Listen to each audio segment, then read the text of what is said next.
Snow blanketed the small town of Haven's Rest, muffling its sounds and painting every corner in serene white. The streets, lined with quaint houses adorned in twinkling Christmas lights, bustled with cheer as families gathered to celebrate the holiday season. But for Josh Carter, 35 and hollowed by grief, the sight of festive decorations only deepened his isolation. 2 years ago, Christmas had taken everything from him. His wife, Emily, and their 6-year-old daughter, Lily, were killed in a car accident during a snowy drive to a holiday market.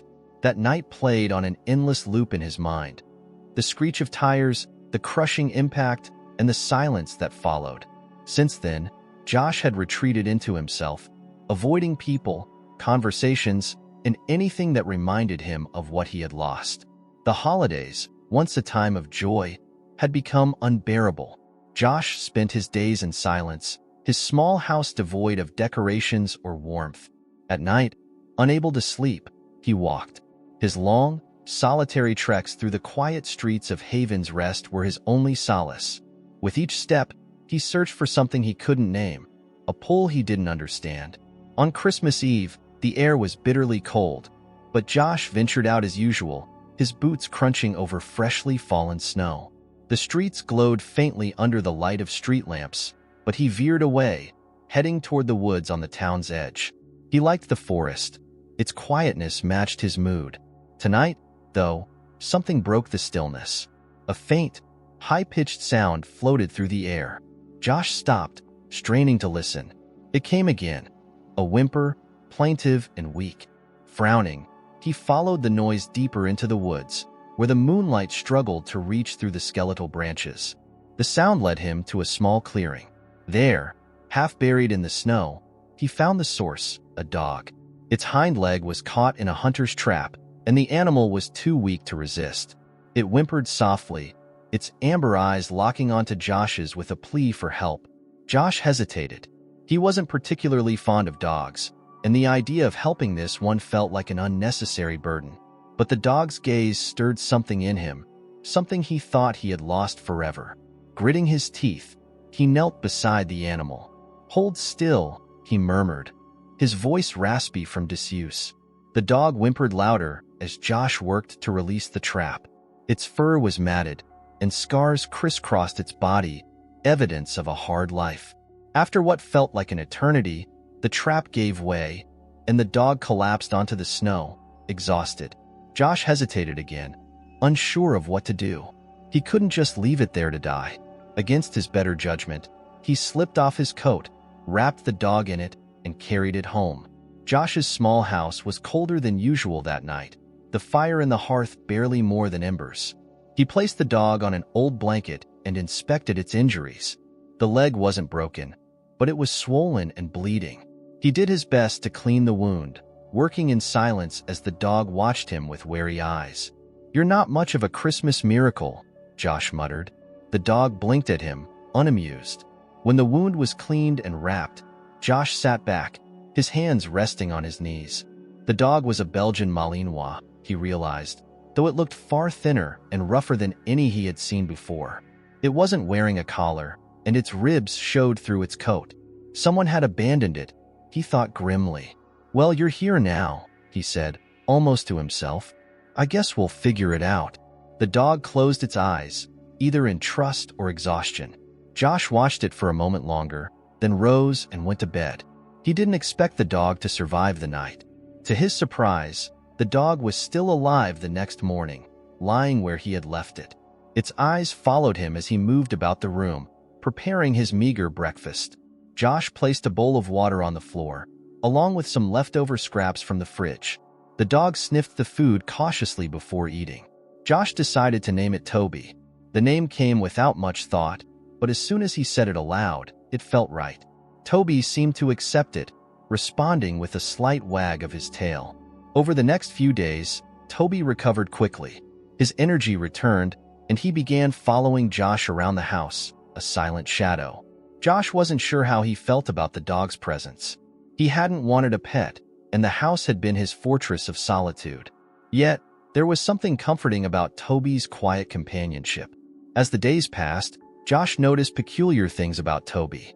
The dog seemed unusually aware of his moods, lying beside him during his darker moments and nudging him with a paw when he sat too long in silence. He rarely barked but would occasionally growl at the windows, as if sensing something outside that Josh couldn't see. On one of their evening walks, Toby led Josh to a new path in the woods. It wasn't a trail Josh had taken before, but he followed the dog's determined steps. They stopped near a patch of snow, where something glinted faintly under the moonlight. Josh crouched and uncovered it. A worn leather collar. The tag was rusty, but he could make out a single word engraved on it. Sophie. The name sent a shiver through him. It stirred a memory, though he couldn't place it. Holding the collar in his hands, Josh stared into the dark woods. Somewhere deep inside, he felt a pull. The same pull that had driven him out into the cold night where he first found Toby.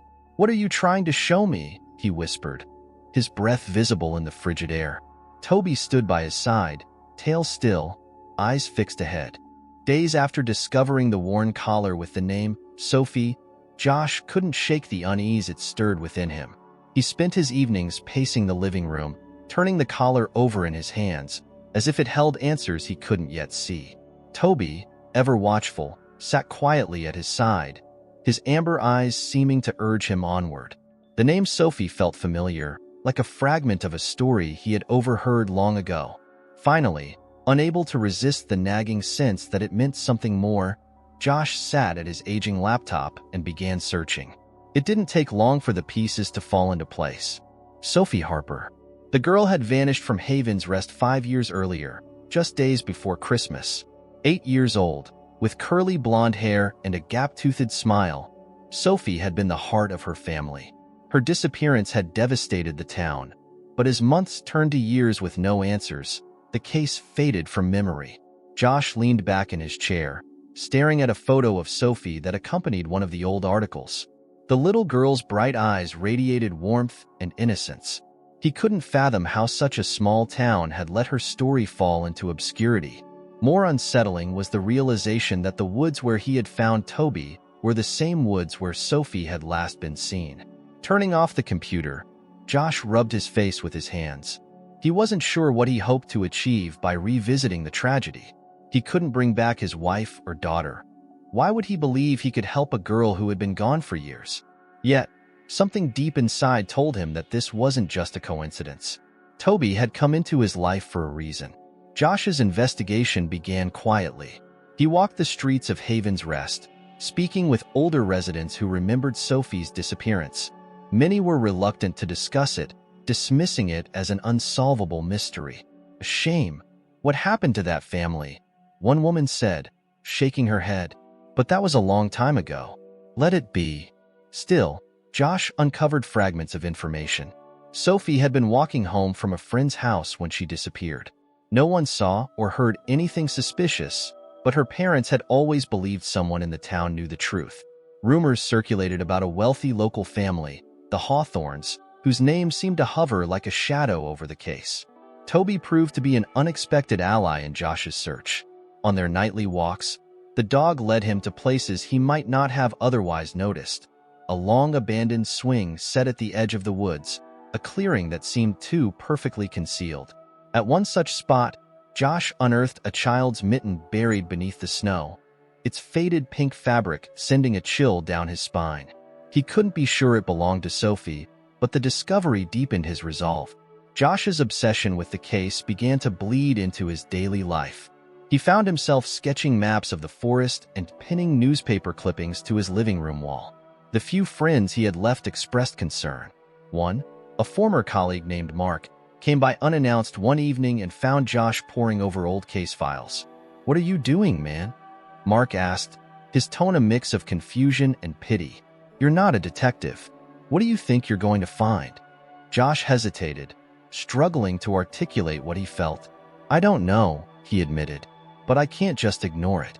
This girl, Sophie, she deserves better than being forgotten," Mark sighed, glancing at the wall of clippings. "Just be careful. The Hawthorns don't like their name dragged through the mud.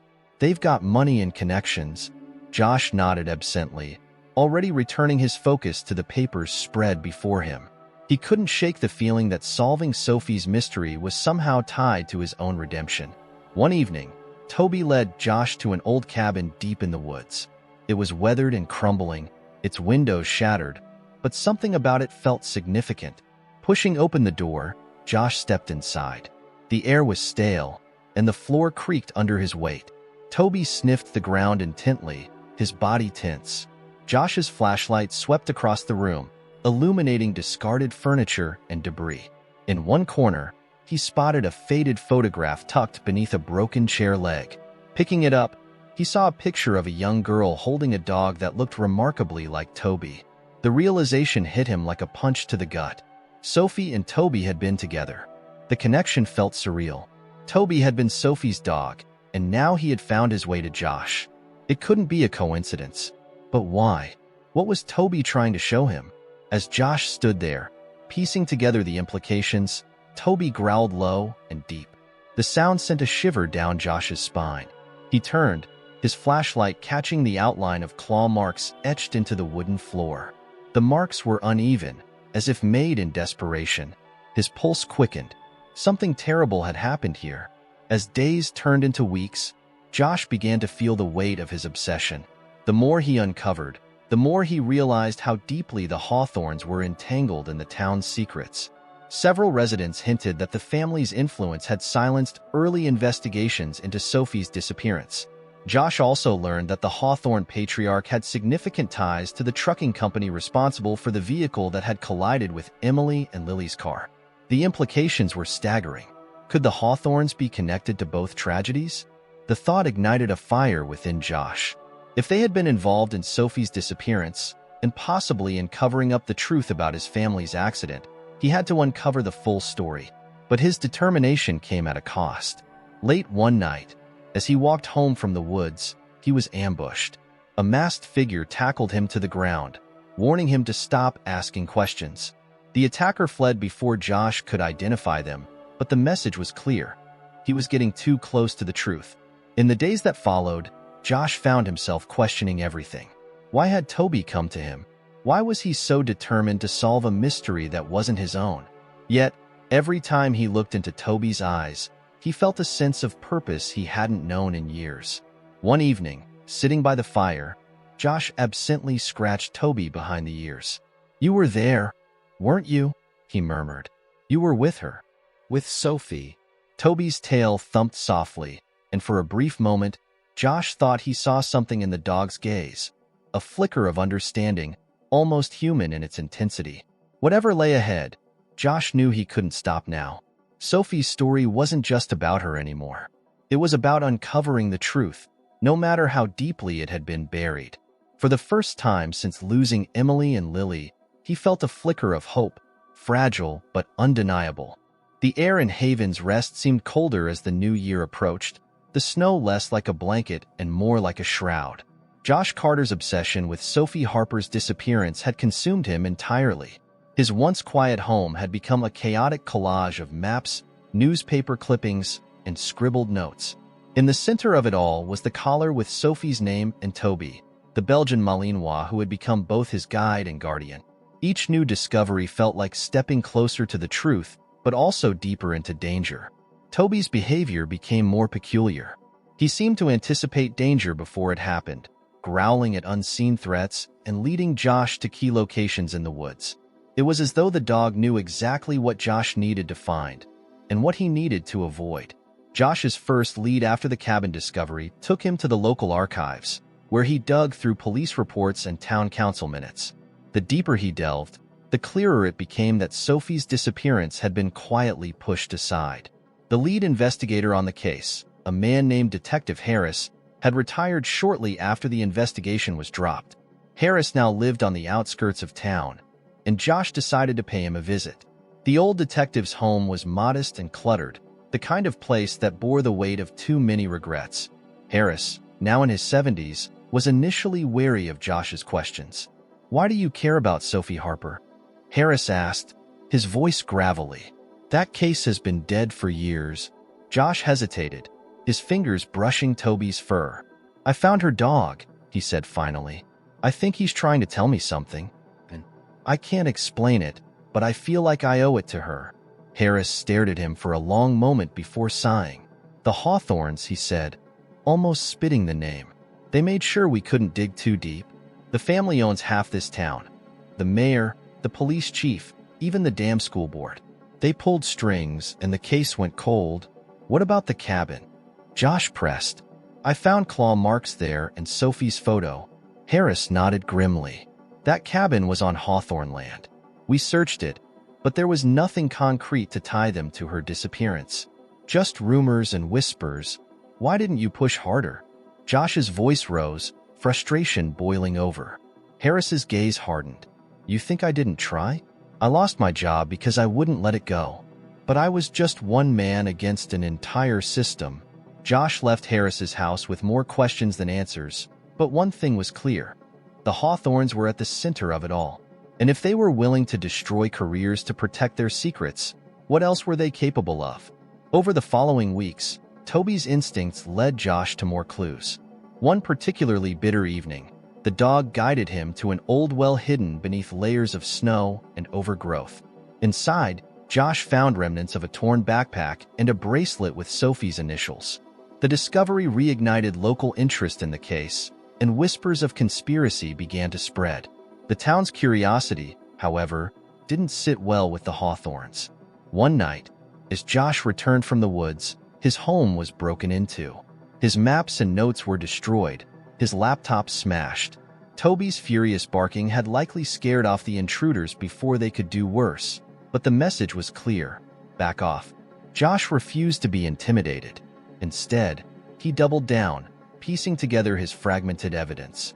The bracelet from the well, the claw marks in the cabin, the torn photograph. Each pointed to a dark truth that someone was desperate to keep hidden. The turning point came when Josh attended a town council meeting, where the Hawthorne patriarch, Arthur, was present. Arthur Hawthorne was a man of imposing presence, his silver hair and tailored suits exuding authority. Josh confronted him openly, demanding answers about Sophie. What happened to Sophie Harper? Josh's voice rang out, silencing the murmurs in the room. Why did the investigation into her disappearance stop? Why was her case buried? Arthur's expression didn't waver.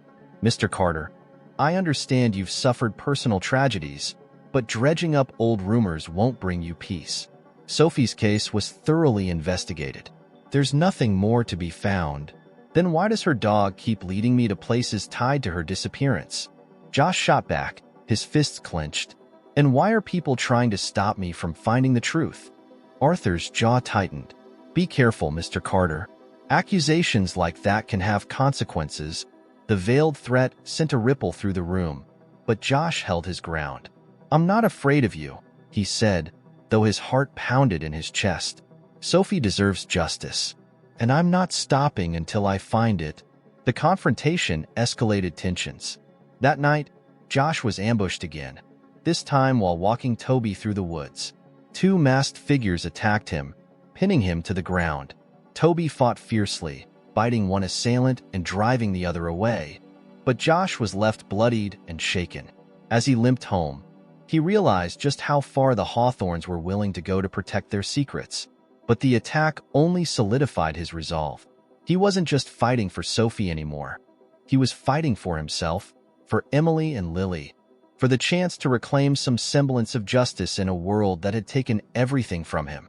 Josh's breakthrough came when he returned to the cabin with a metal detector, hoping to uncover more evidence. Beneath the floorboards, he found a rusted lockbox containing a journal. The journal belonged to Sophie, and its pages told a chilling story. She wrote of seeing things she wasn't supposed to see, secret meetings at the cabin, arguments between adults she didn't recognize. The entries grew more frantic as Sophie described feeling watched and being warned to keep quiet. The final entry ended abruptly, her handwriting scrawled and uneven. As Josh read the journal, his hands shook. The Hawthorns weren't just connected to Sophie's disappearance. They were directly responsible. But why? And what had Sophie seen that made her a target? Toby growled, pulling Josh from his thoughts. Outside, the sound of footsteps approached. Josh barely had time to hide the journal before the door burst open, revealing two men armed with flashlights and weapons. "What do you think you're doing here?" one of them demanded. Josh stood his ground, clutching Toby's collar. Finding the truth, the men advanced and Toby lunged, his teeth bared. Chaos erupted as the dog fought to protect Josh, his fierce loyalty unmatched.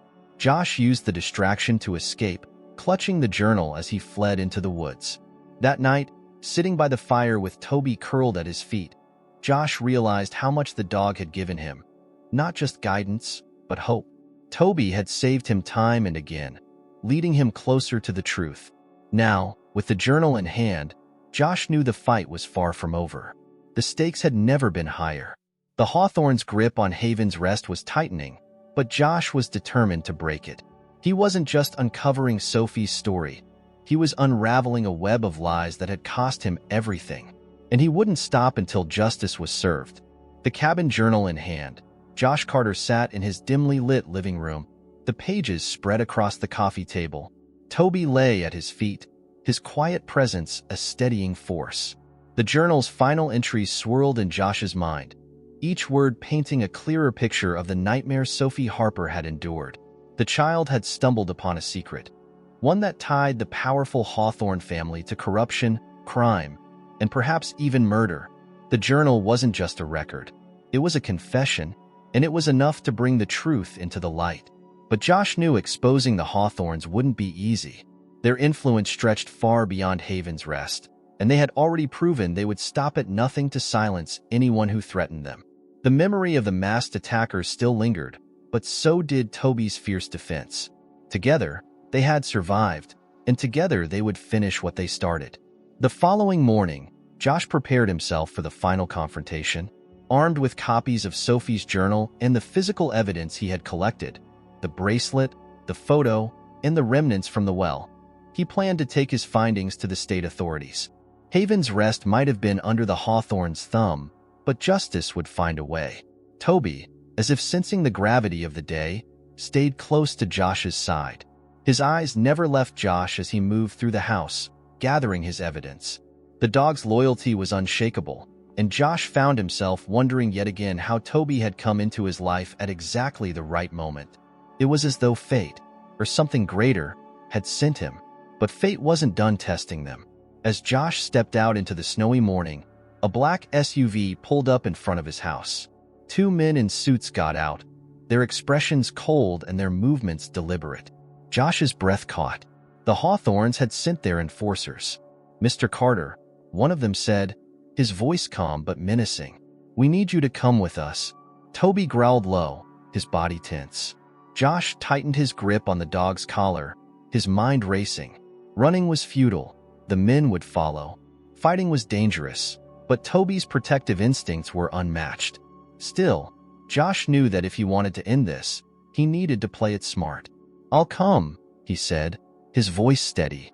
"But the dog stays." The men exchanged a glance, then nodded. "Fine, but no tricks." Josh stepped forward, leaving Toby behind. As he climbed into the SUV, he met Toby's gaze one last time, silently urging the dog to stay strong. He could only hope he'd made the right decision. The Hawthorne's estate loomed over the town, its grand facade both imposing and intimidating. Josh was led inside, where Arthur Hawthorne waited in a study lined with books and expensive art. The patriarch's silver hair gleamed under the chandelier, but his eyes were as cold as the winter outside. "Mr. Carter," Arthur said smoothly, gesturing for Josh to sit. "I admire your determination, but I must insist you let this matter rest. You're stirring up old wounds, and for what? A child who's been gone for years." "She's not just a child," Josh shot back, refusing the offered seat. "She's Sophie. She's the truth you've been trying to bury." Arthur's expression darkened. "You don't understand the consequences of your actions. Haven's Rest thrives because of my family. If you tear us down, you'll tear this town apart." Josh pulled Sophie's journal from his jacket, holding it up like a weapon. "This says otherwise. This proves you destroyed lives to protect your empire. Sophie saw something she wasn't supposed to, didn't she? And you made her disappear." Arthur's composure cracked. His jaw tightened, and for the first time, his voice rose. "You have no idea what you're dealing with." "I think I do," Josh said, his voice calm but unyielding. "And I think it's time the world knew too." Before Arthur could respond, a loud crash echoed through the estate. Both men turned as Toby barreled through the study door, his fur bristling and his teeth bared. The dog had somehow escaped the house and tracked Josh to the estate. He stood protectively in front of Josh, his growl rumbling like a warning. Arthur's men burst into the room, weapons drawn, but Toby lunged at them with ferocity. Chaos erupted as Josh used the distraction to escape the study, clutching Sophie's journal. Toby stayed close, his movements sharp and instinctive, keeping the attackers at bay. Josh and Toby fled into the snow-covered woods surrounding the estate. The sound of pursuit was close behind, but Toby led Josh down hidden paths and over treacherous terrain, their bond stronger than ever. Josh's heart pounded with adrenaline and fear, but he refused to let go of the journal. This was their chance to bring justice to Sophie and all the others the Hawthorns had hurt. As they neared the outskirts of Haven's Rest, one of the men caught up to them, raising a gun to fire. Toby moved before Josh could react, leaping in front of the bullet. The shot rang out, and Toby collapsed into the snow. "No!" Josh screamed, dropping to his knees beside the dog. Blood stained the pure white ground, and Toby's amber eyes dimmed. Josh pressed his hands to the wound, desperate to save him. "Stay with me, Toby. Please." The man approached, but before he could finish the job, the sound of sirens filled the air. Police cars swarmed the area, their lights cutting through the trees. Josh hadn't been the only one investigating the Hawthorns. His evidence had reached an ally in the state police, who had arrived just in time. The man was arrested, and Josh was rushed to safety. But his heart remained with Toby, who lay still in the snow. In the days that followed, the truth about the Hawthorns came to light. Sophie's journal and Josh's testimony exposed their crimes, leading to arrests and a reckoning that shook Haven's Rest to its core. Sophie's parents, who had long since moved away, returned to the town to finally lay their daughter's memory to rest. Toby's sacrifice weighed heavily on Josh. The dog had given everything to protect him, just as he had protected Sophie all those years ago. Josh buried Toby in a quiet spot near the woods, marking the grave with a simple stone. Toby, guardian and friend. On Christmas Eve, a year after the ordeal, Josh stood at the graves of his wife, daughter, and Toby. The snow fell softly around him, but for the first time, he didn't feel its chill. Instead, he felt warmth, a flicker of hope that had been reignited. Toby had given him more than protection. He had given him a purpose, a reason to fight for what was right. And though the pain of loss would never fully leave, Josh knew he had found something worth holding onto: faith. As the church bells rang in the distance, marking the arrival of Christmas, Josh turned toward the town.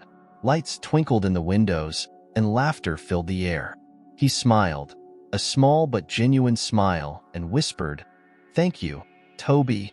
With one last glance at the woods, Josh walked home, his steps lighter than they had been in years. Thank you very much for watching the video to the end.